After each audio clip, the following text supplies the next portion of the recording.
Hello student, welcome to the online classes of graduation BSc third year quantum mechanics अपन पढ़ रहे हैं।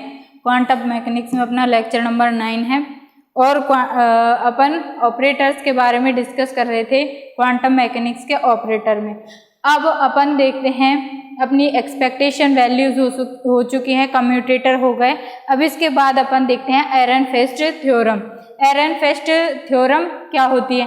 एरनफेस्ट theorem अपन को क्लासिकल मैकेनिक्स और क्वांटम मैकेनिक्स में रिलेशन बताते हैं, यानी कि अपन जो चिरसम्मतिक भौतिकी यानी क्लासिकल फिजिक्स होती है, उस क्लासिकल फिजिक्स को अपन क्वांटम मैकेनिक्स में किस प्रकार कन्वर्ट कर सकते हैं, ये भी कह सकते हैं कि क्वांटम मैकेनिक्स और क्लासिकल फिजिक्स से जाने का क्या जरिया हो सकता है। तो अपन देखते हैं एरनफेस्ट थ्योरम। एरनफेस्ट थ्योरम में हमें ये बताया कि ऑस्ट्रेलियन नामक वैज्ञानिक थे अपने एरनफेस्ट वैज्ञानिक ने बताया था कि यदि अपन चिरसम्मति की जो वेरिएबल होते हैं, मतलब क्लासिकल वेरिएबल होते हैं, जैसे एक्स पी एक्स, अपन को क्लासिकल वेरिएबल जनरली दे दिए, क्लासिकल चर दे दिए, चिरसम्मति की चर दे दिए एक्स और पी एक्स, उनको अपन किस प्रकार क्वांटम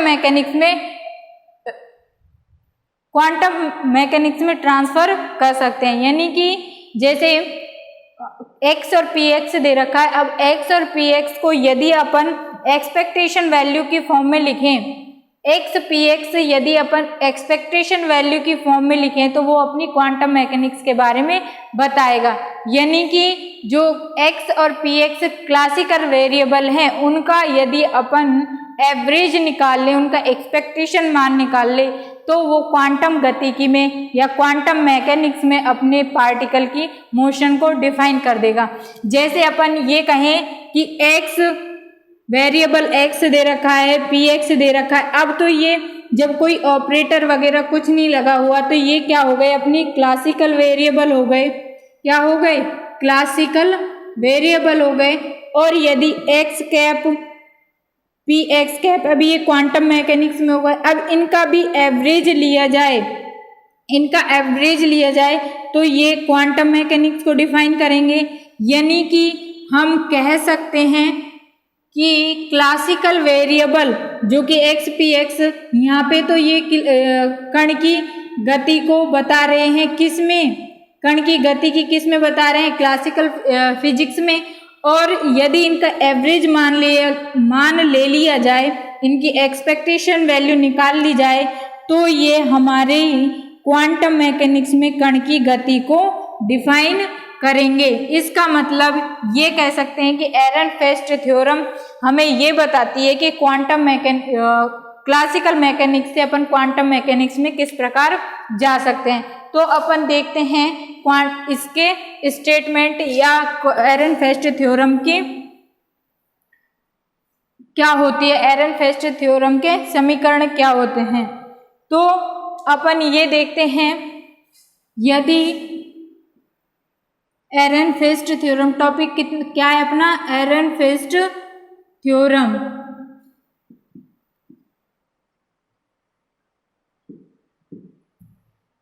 इसके अनुसार यदि स्थिति व संवेग का प्रत्याशा मान का संवेग के प्रत्याशा मान का समय के सापेक्ष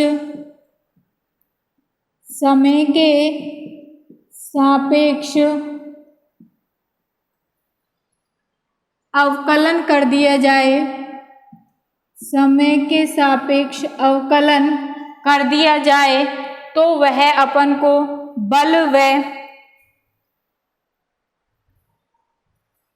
अवकलन कर दिया जाए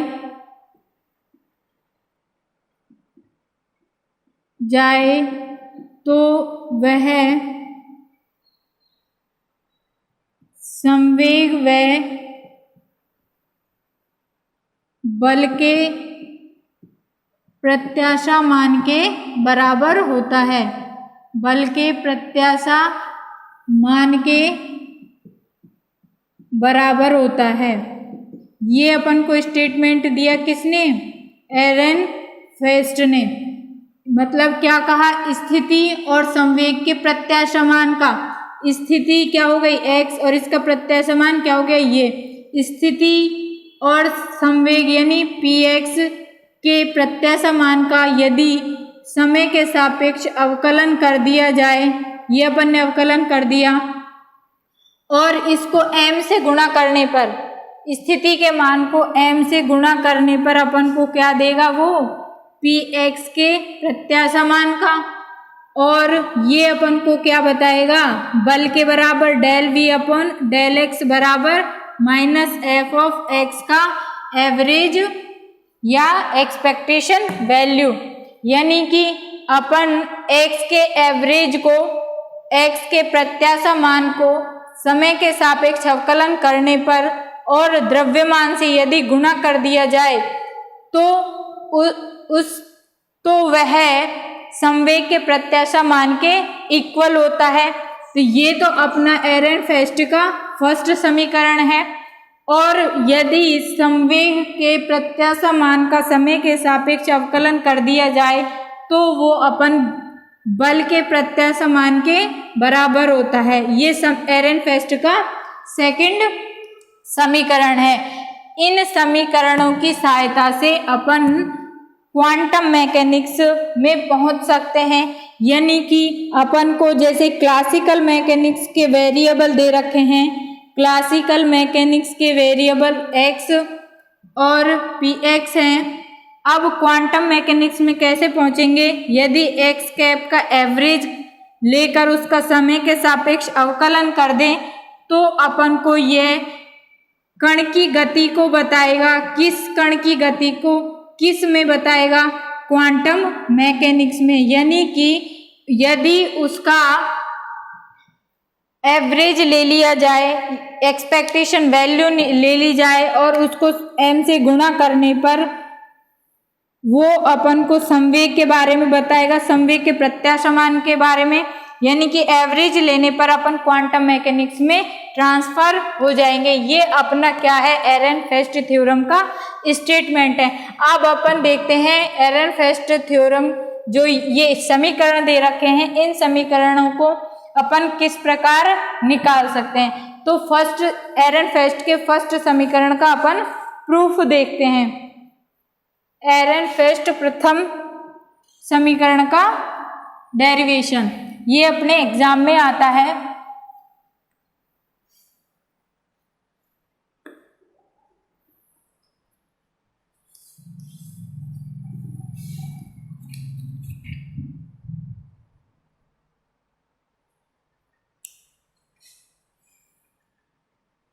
एरेनफेस्ट का प्रथम समीकरण, एरेनफेस्ट थ्योरम का प्रथम समीकरण किस प्रकार अपन को यह है डेवलप करना है।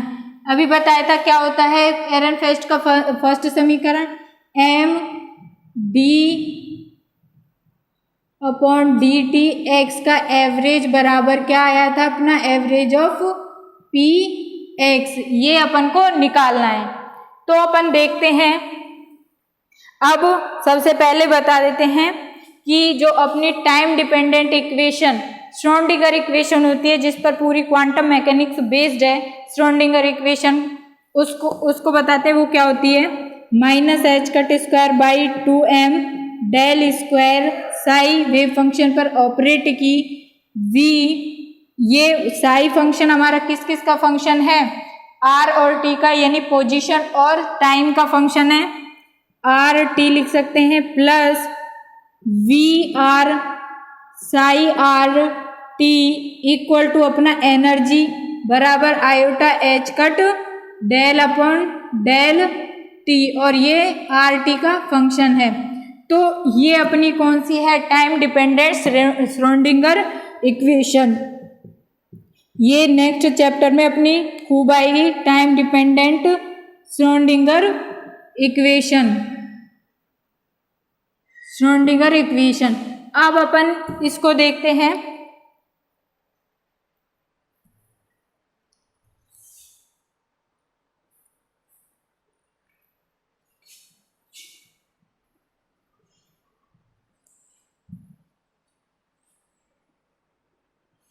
काल आश्रित यानी टाइम डिपेंडेंट श्रोडिंगर इक्वेशन से, काल आश्रित श्रोडिंगर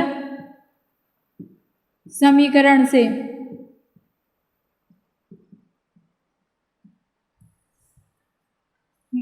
ऐसे देखते हैं अपन क्या है अपनी minus H cut square by 2m del square upon del x square. एक वेरिएबल के रेस्पेक्ट में देख लेते हैं, psi R T plus we are psi are t बराबर iota H cut del psi upon del t. ये अपनी time dependent Schrodinger equation हो गई।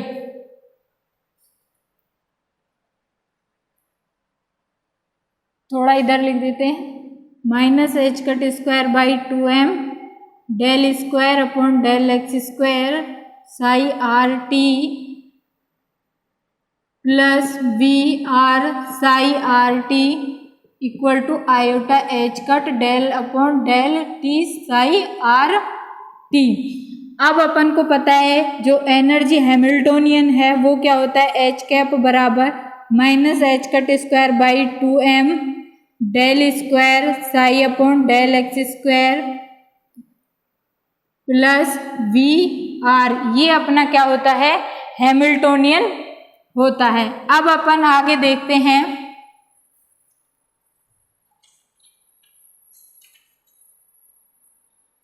अब अपन को क्या निकालना है, इक्वेशन ये निकालनी है, एरनफेस्ट का प्रथम समीकरण निकालना है। तो अपन देखते हैं x का प्रत्याशा मान क्या होता है, यानी पोजीशन का या स्थिति का प्रत्याशा मान लेने पर, स्थिति का प्रत्याशा मान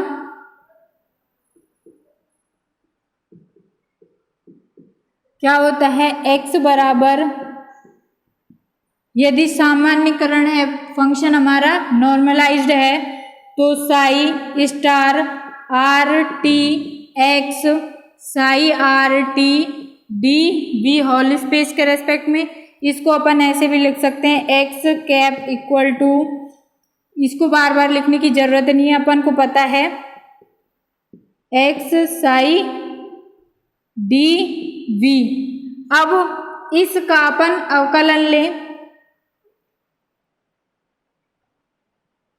समय के सापेक्ष अवकलन लेने पर, समय के सापेक्ष अवकलन करने पर, समय के सापेक्ष अवकलन करेंगे तो ये तो आ जाएगा d upon D t average of x बराबर d upon D t integration psi star x psi D v. अब ये बाहर तो क्या है अपना टोटल डेरिवेटिव है, जब इसको इंटीग्रेशन के अंदर लेंगे तो ये पार्शियल डेरिवेटिव में कन्वर्ट हो जाएगा। तो लिख सकते हैं d upon D T x cap बराबर integration del upon del T psi star x psi D we.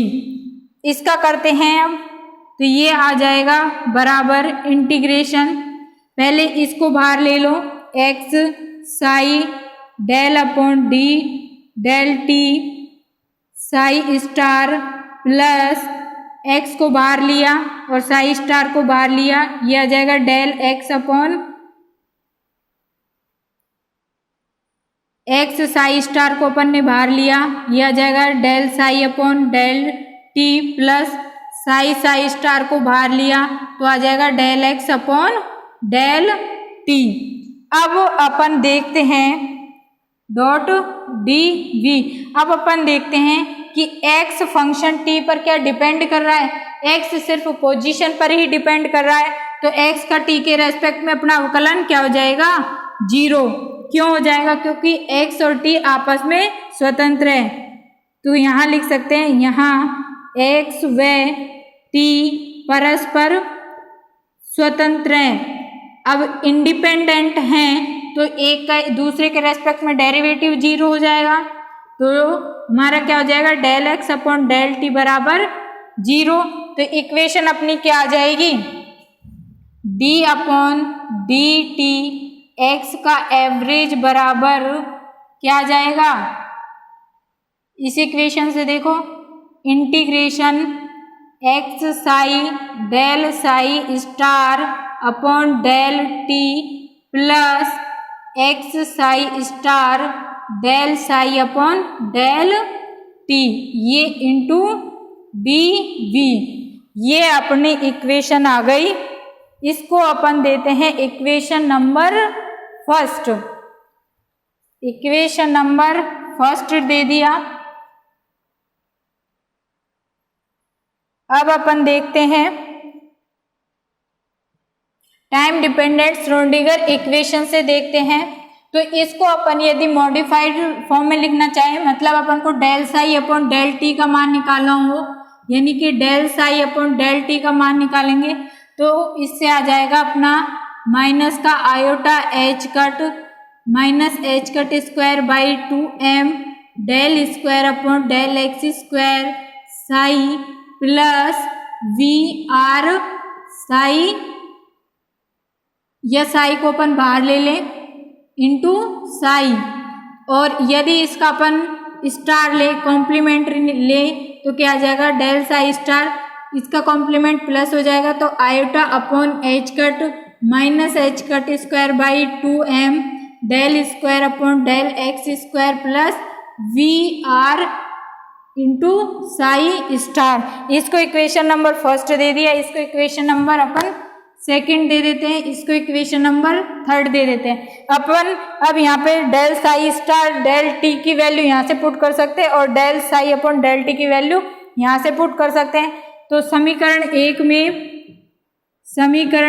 में 2 व 3 का मान रखने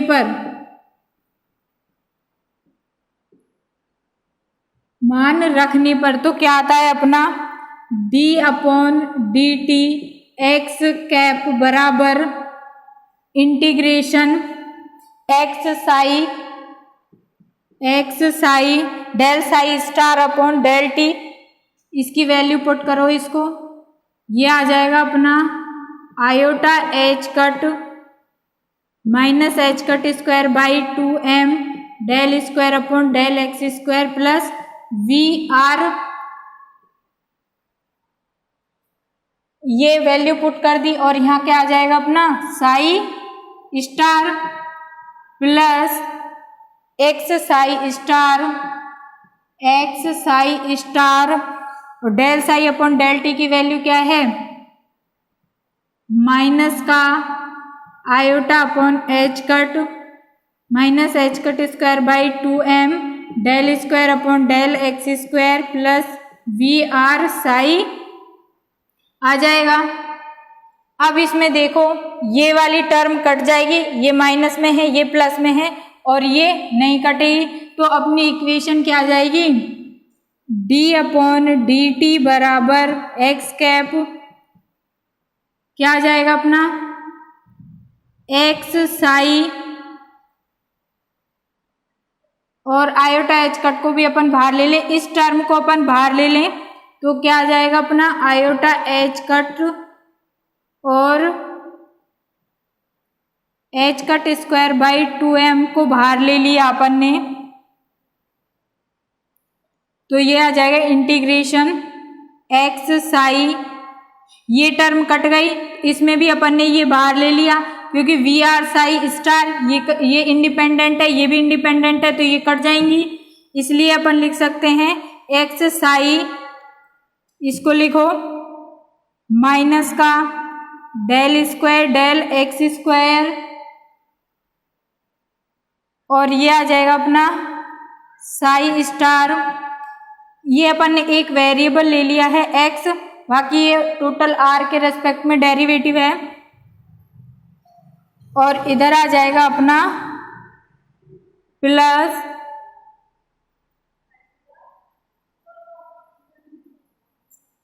x साई स्टार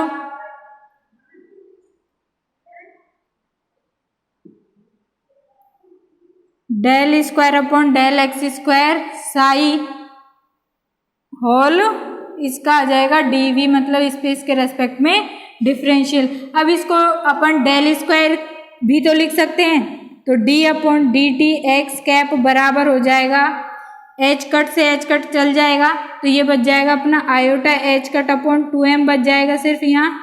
और इधर आ जाएगा x psi del square minus का आएगा ये psi star plus x psi star del square psi D V, या अपन इसको ऐसे भी लिख सकते हैं आयोटा h cut 2m integration x psi star del square psi minus x psi del square psi star का डिफरेंशियल।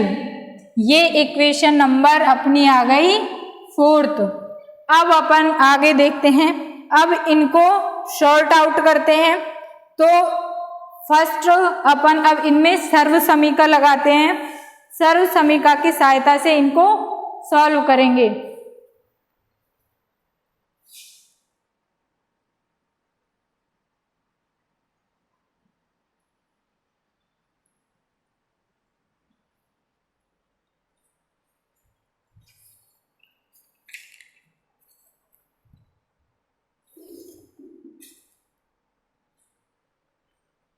इस कोष्टक को हल करने के लिए अब अपन सर्व समीका लगाते हैं। सर्व समीका लगाने पर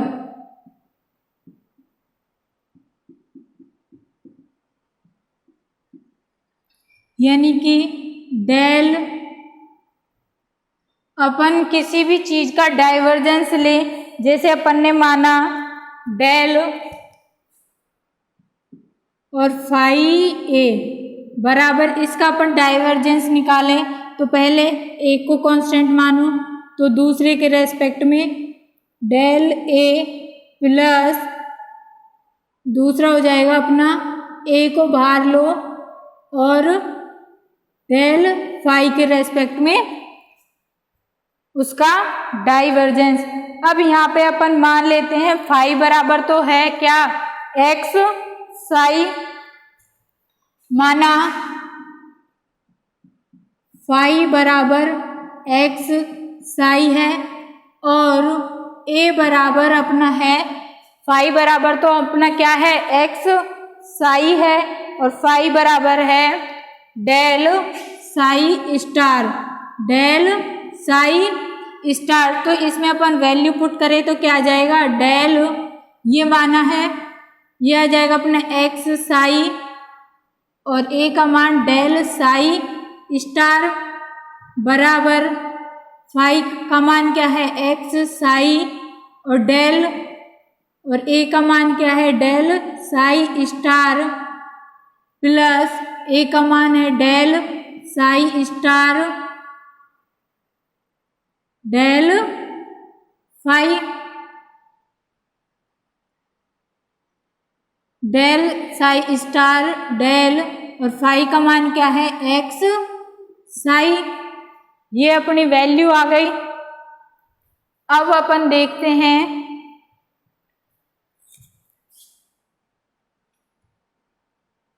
ये डेल स्क्वायर हो जाएगा, del x psi del psi star बराबर x psi del square psi star plus del psi star del x psi.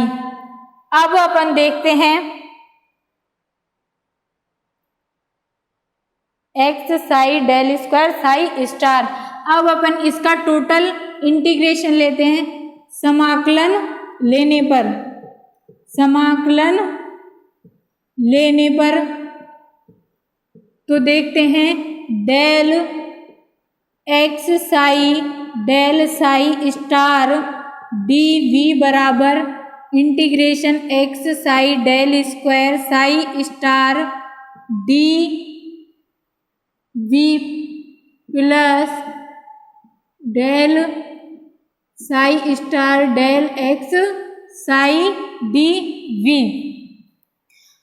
अब गॉस डाइवर्जेंस थ्योरम से गॉस डाइवर्जेंस